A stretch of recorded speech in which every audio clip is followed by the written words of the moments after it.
So another question that I get is, actually, it's multiple questions related to the join page. So there's two ways of handling the join page, either a horizontal one like this, okay, or let's say a vertical one like this, where each option is on top of the other one, okay, and then there is the vertical one like this, each one next to each other. Um, that's one of the questions. Two, what happens if I change the price? Where else do I have to change it? Three, in what order is the recommended approach of putting the membership levels? Four, how many typical membership levels should I create? Obviously, the first answer to all of them is it depends. It depends on your business. It depends on your target audience. It depends on how you want to address the members coming here.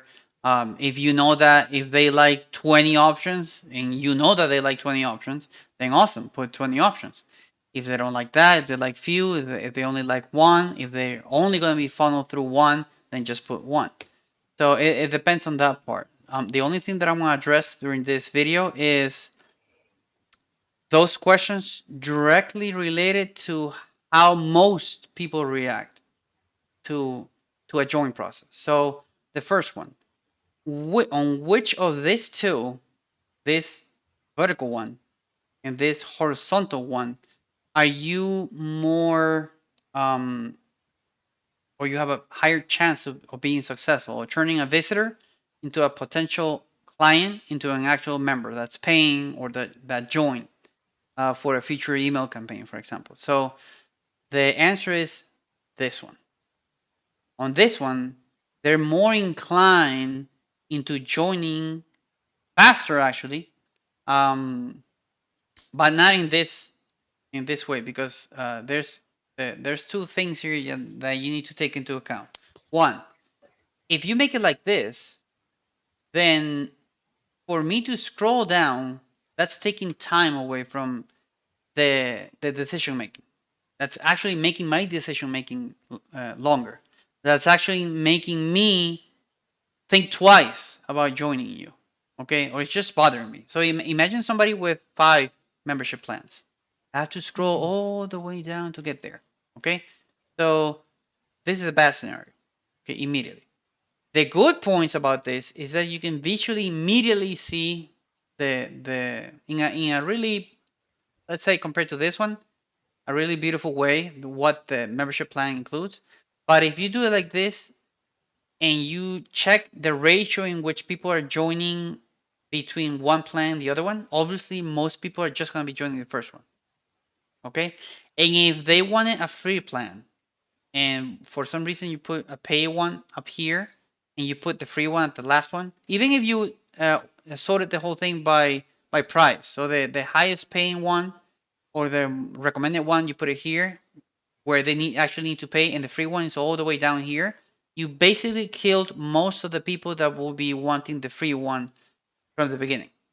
Because they'll get here, they'll see maybe one, two, and they're like, oh, no, I'm out of here. And they would not join. So from a strategy point of view, putting the free one here, awesome. Great. And from a visual point of view about the information, awesome. But for giving the person the chance to compare them, especially with something in psychology called the decoy effect, the attraction effect. This would kill it. It would not allow for somebody to actually offer the decoy effect against them. Okay, so they would be promoted or incentivized even more to join a paid membership level. That's what the decoy effect, attraction effect is for. You can research this on YouTube or Wikipedia, whichever you want. It's called the decoy effect or the attraction effect. Typically, it has the most power when you have 3 plans. Typically, 3 plans. You can go with 4, but the most powerful one is the 3 plan kind of thing. So in here, it would basically it would make it very hard for somebody to actually select this. One, because you're showing me the free one immediately. Two, because it's visually difficult for me to compare them side by side like this. And 3, because you're forcing me to scroll. So it's very rare that somebody would join here for the paid ones. Okay. Now you know the good and the bad about this. Let's talk about the good and the bad about this. Obviously, first the visual one in regards to how nice looking it is here. But apart from that, they are able to compare them. Okay. The bad news is if you start with a high pricing one, you lost them. You need to start with the free ones first, and then put or start putting the paid ones here. Okay, next to it. 2, they need to be aligned. This is great in the way that it was done. The options, the properties that they offer, they need to be aligned so people can visually compare them. And also, whatever text you put there, it needs to be clear. Like tier 1 in search results. Maybe somebody doesn't know what a tier 1 is. Okay, list in 10 categories, list in 5 categories. Maybe the amount of categories that most of your target audience is going to be selecting, if you didn't do the market research, is 2. So most people will never join the gold one because they don't have the need for that.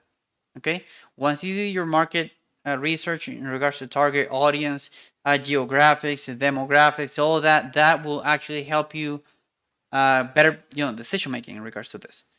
3 or 4, I don't know what number I am in right now. Most people don't put the features that the actual BD platform offers them. So this is very simple. It doesn't offer any value, and it doesn't help with comparing unless you start adding all the things that BD offers to you to your members.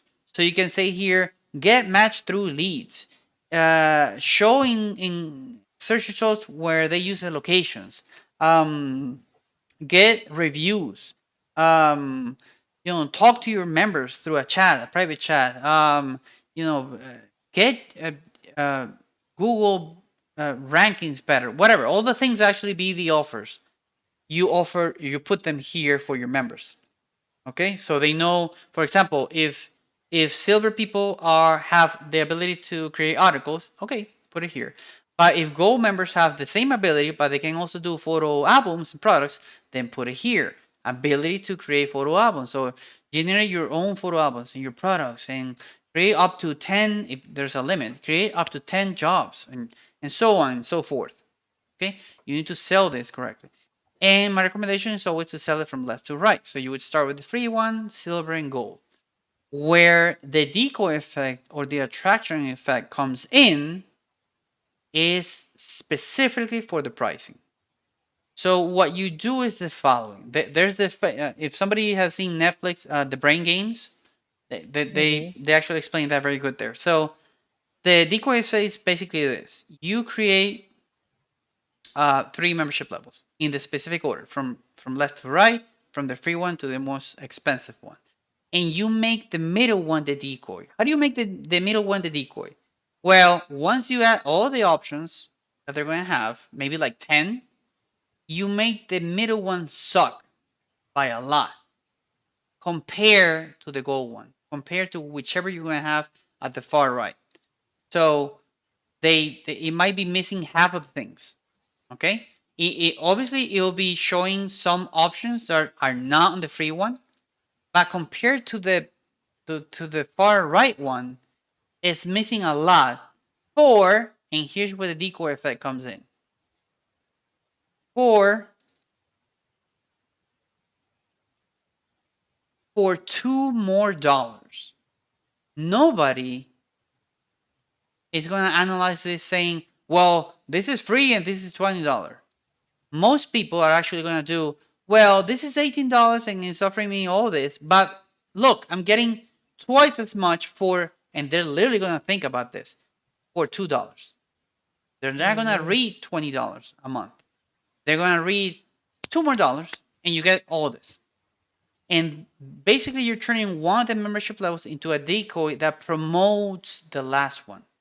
Well, I'm pointing over here because it's on the left, right? You're supposed to put the gold one over here. So that's something that people need to think about. And you know what? Let's just go to the menu manager So we can fix that. So you can visually see it too. Because I'm guessing some people are gonna be like, okay, but how do I drag this over here? So just let me, whoops, put it down here. Up, go, the goal, and then this one goes there. Save it. Give it a second. Fresh. And now it makes more sense. It actually makes immediate sense when you notice the change that I just did, and your brain is automatically you right now. Everybody had to feel something when I did this change. Like immediately, there it's more like logical. It makes more sense. Okay, I'm seeing the free one here, silver one over there, gold one. Okay, and this one. Obviously, we need more properties, more things that you need to sell here. But on this one, just you put 18. I'm just making up a number, okay? Um, it's something that people don't think twice when they see it when they compare it from the 18 to the 20, and they're like, it's just $2, $2 more, and I'm getting all this. That's if you look at Netflix pricing model, if you see a Disney's pricing model, they do something like this. Well, in their case, it's more extreme. It's a very more powerful decoy effect. So they do something like this. Okay, they do $15 monthly. So they start with the base, and then you're like, well, it's $3 more here, and I get like three more things. But if I pay $2 more, I get 20 things. I get And you immediately people you're basically pushing everybody to the goal one, and you're also pushing them in a way in attraction kind of psychology there towards it, so they don't think it twice about it, and you'll get better uh, let's say return on investment because of that change there, more traction also too, and if you're doing affiliate you get more affiliate processing like that, so that's the thing there. Okay, you. now in regards to the join process, the second question, what happens if I change the price? Do I have to change it somewhere else? So yeah. So when you change the pricing on the membership plans, and let's change it for this one that's for the gold one, it's $20. So let's go here and we change it to 25. Okay? Or we do that US thing about 24.99. Um, let me see. Yeah, everything is 99 or 95. Um, and we refresh and see now it's 25. Wait, but it says 20. No, it's 25. If you click here on create listing, well, yeah, I gotta log out. Whoops. See, I always make a boo boo. So if I click on create a listing, what? Recaptcha. Oh, right. Well, it's supposed to show the $25. It's showing like this because I don't have the Google services installed. So that's good. It's failing. It's protecting me from spammers. But if I click here, you'll see that on your actual checkout page, it's gonna say $25 because I changed it here to $25. But to Okay. change it visually here, you have to go to the main menu for that one. So you got a menu manager, the main menu for the pricing page. So you go here, okay, and then you scroll down, you'll see that it's a text, literally a text. So we go to the $20 one here, and we know that we put there 25. So you change the text there, so people don't get confused when they see, well, it's $20. Hey, I paid $50, but the actual thing said $20, which has happened to me. Not on a BD side, but other uh, like technology courses that I've done. They Mm-hmm. a web developer forgot to update the correct thing, so it says one thing here, and then when you're about to pay, it says something else. So $25, and now if I go ahead and pay, now I'll get the actual 25 there too. Okay. Now for the pages like this, you would need to go to the my content, the pricing page, and because my pricing page is actually showing it like this, which is a widget. It doesn't show the actual code. But if you're an owner that has this like this, you'll visually see this on this page. Literally, you'll literally see it like that. And just go to the area where you see standard plan 1995. You click there and you change the pricing there to adjust it to the specific one that you will eventually charge somebody, which is the one that's on finance membership plans, which is this one. So whatever you change there, you need to reflect that in the actual text that they have in the join page. So if you're using the vertical one like this, each one next to each other, then you will go to Toolbox, Menu Manager, you go to the pricing page menu, you change it there. If you're using the horizontal one like this, you will go to My Content, Web Page Builder, you'll look for the join page, and you'll see the visual aspect of your page here, and just click on that 1995 or whatever you have, and you can change it through there. So hopefully everybody learned something about how the join page works, some psychology in regards to the colors. I mean, in regards to the behavior, it behavioral psychology basically, basic 101 there. Another thing that I forgot: please do not use red colors for the create listing or join now or something like that, because it looks like an alert. So a lot of people don't know about again in the behavior of humans. One thing is the actual colors in real life, and another one on websites, on the digital world. Basically, on the real world, some colors change their meaning when compared to the digital world. So I know that some might say, well, on a street light, red is stop. Okay, if you know that, then why would you put the red on a button that you need people to join? Because they'll see literally like that, stop. So again, psychology of colors, if you search for psychology of colors, you'll find out that red is passion, is love, sex, flowers, stuff like it. That literally is not related to the meaning on the digital world. On the digital world is warning, alert, error. Okay, so if you want people to think that there's an error here, or if you put it in, I want to show you.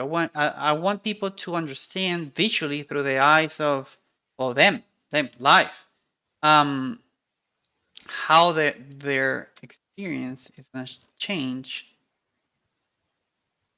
the moment that I change the color here. So let me give me a second. Let's do it right now. So we got the green one.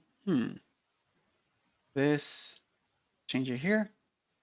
Okay, well, I didn't want to change all of them, so I just want to change this one because what you're about to feel, and it only happens on the first second. Okay, is your behavior in regards to the color. So here, you're literally being incentivized even more to not click this one. If you go here, your eyes will immediately feel better going in this area. In Microsoft, on the Microsoft, like the Google Analytics, but on Microsoft, they have something called the heat map.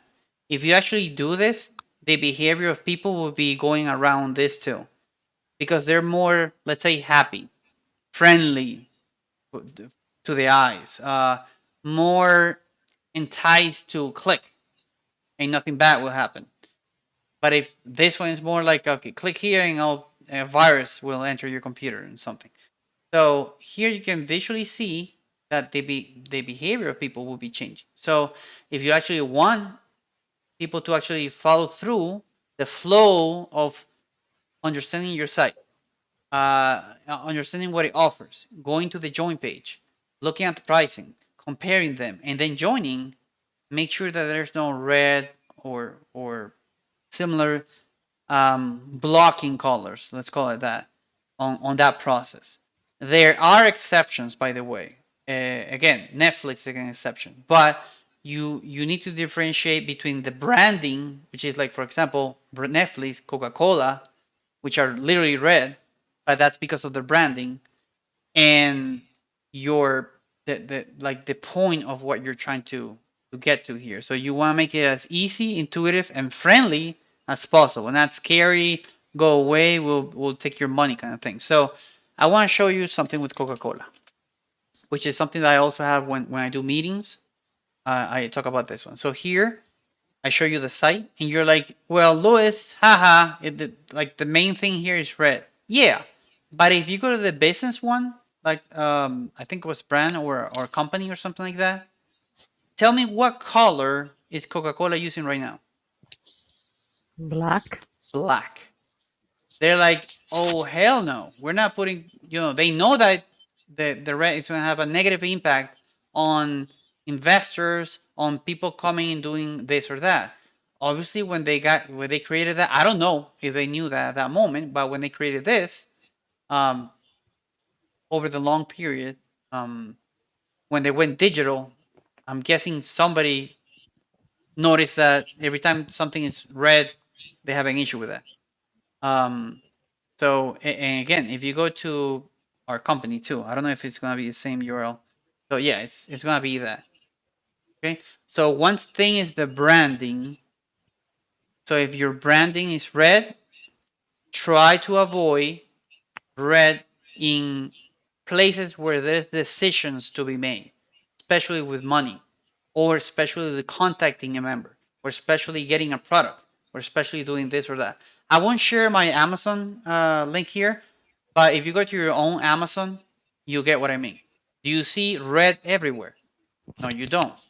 Okay, if you go to the Chase account, your Chase Bank or your Bank of America, or you go to any like where there's decisions to be made, any type of decisions, they'll try to avoid the red. Okay, Okay. if you can see here that it's branding, branding, branding, branding, and the whole branding stops. Where's the red? You got the menu, and that's by lock, and you can even see that if I go again, if I go to this page, you know where the red is here if you highlight one of the options. And that's because they're trying to maintain, the same red of the branding, but they don't want to push it. So people get scared off with decision making again. So that's another thing about the joining process. So I think I look like a parrot every time I had to repeat that part. But now, thanks to you, I can do a video, and now people know about some of the things I normally analyze. Also for SEO purposes, I analyze this when somebody joins as a partner. And there's more things. There's more things in regards to the public profile, the homepage, but at least this will help people make the joining process lighter, more friendlier, more easier to navigate for the users, the visitors that potentially could become a member. So yeah, thank you and thank